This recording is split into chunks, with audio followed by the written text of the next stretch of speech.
Tiga kubu dari terdakwa Ferdy Sambo dan Putri Chandrawati tengah berupaya lepas dari jerat hukuman maksimal dari pembunuhan berencana, yakni hukuman mati. Beragam strategi ditempuh mulai dari menonjolkan motif pelecehan sebagai alasan pembunuhan hingga menyerang balik justice kolaborator Richard Eliezer. Pertanyaannya, apakah majelis hakim akan mudah tergiring strategi Sambo? Perlu diketahui saudara, dalam KUHP ada 2 pasal yang mengatur mengenai tindakan pidana menghilangkan nyawa orang lain dengan sengaja atau istilahnya pembunuhan, yakni pasal 338 dan pasal 340. Bedanya, jika pasal 338 adalah pembunuhan biasa yang unsurnya hanya kesengajaan.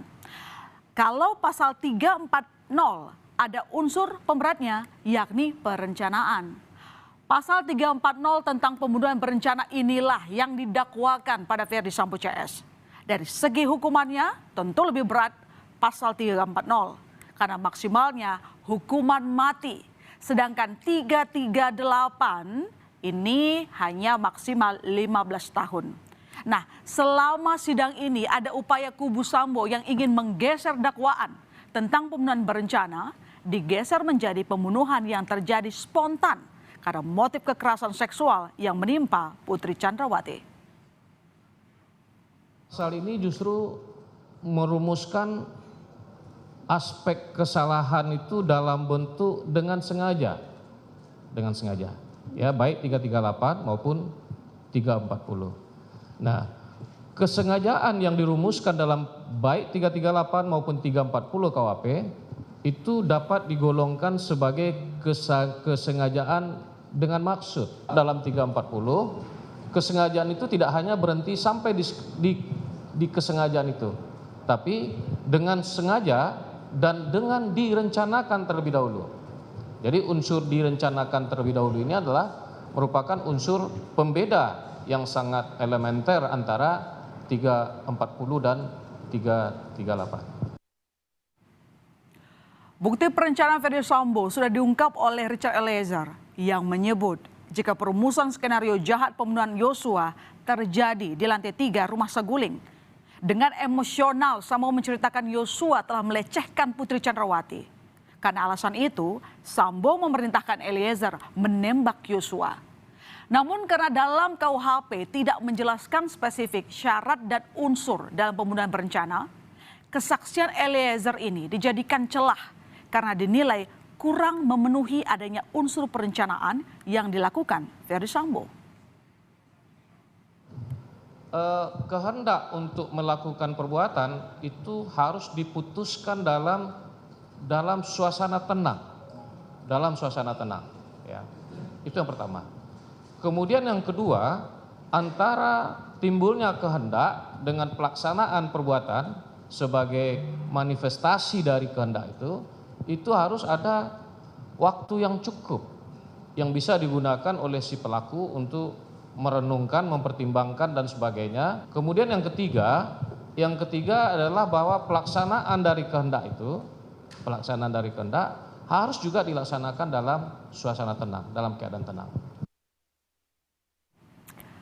Upaya lain yang dilakukan Ferdy Sambo adalah menyangkal hasil uji poligraf atau tes kebohongan yang dilakukan oleh penyidik.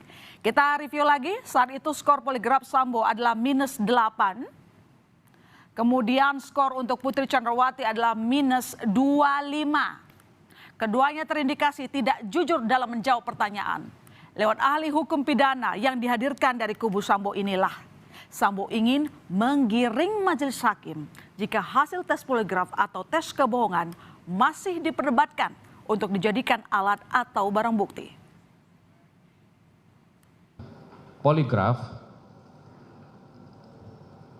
saya kira ini sesuatu aspek yang masih perlu diperdebatkan lebih lanjut. Kenapa demikian? Apakah hasil poligraf itu merupakan barang bukti atau alat bukti dia? Kalau itu disimpulkan sebagai sesuatu yang tidak benar karena cara memperolehnya bertentangan dengan aturan, maka tentu kalau seandainya dia diposisikan sebagai bukti, tentu dia tidak bisa diterima sebagai alat bukti yang sah. Harus dikesampingkan. Baik, terima kasih Prof. Seolah tidak ingin dilibatkan di persidangan, Putri mengaku sama sekali tidak tahu menahu mengenai rencana pembunuhan Yosua. Padahal Eliezer menyebut jika Putri ikut ada di lantai 3 rumah saguling saat Sambo memberikan perintah tembak. Bahkan ajakan untuk isolasi di rumah Duren 3 juga dilakukan oleh Putri. Image Putri yang tidak tahu menahu sepertinya tengah dibangun oleh kubu Ferdy Sambo untuk memposisikan jika Putri Chandrawati tidak terlibat dan hanya sebagai pihak yang terjebak di tempat dan waktu yang salah sehingga tidak bisa dipidana. Yang tidak tepat saya kira, tidak benar menurut pendapat saya, kalau seandainya orang tidak mengetahui sama sekali, akan tetapi kebetulan ada di tempat itu, ada berada pada tempat yang salah dan waktu yang keliru, maka tentu tidaklah bisa memposisikan orang itu sebagai turut serta dalam melakukan tindak pidana tersebut. Tersudut dan dikupas habis-habisan oleh Richard di persidangan, kubu Ferdy Sambo pun mengeluarkan strategi lain dengan menyerang status justice kolaborator yang disematkan ke Eliezer. Pihak Sambo berupaya menggiring opini jika Richard Eliezer berbohong dengan menggarisbawahi keterangan Eliezer yang banyak berbeda dengan rekaman CCTV. Serta menekankan jika kualitas atau nilai keterangan saksi justice kolaborator sama dengan kualitas keterangan saksi terdakwa lain. Apakah keterangan seorang saksi pelaku yang JC, dia boleh berdiri sendiri dan boleh berbeda sama sekali dari keterangan saksi yang lainnya dan tetap menjadi prioritas keterangan yang digunakan?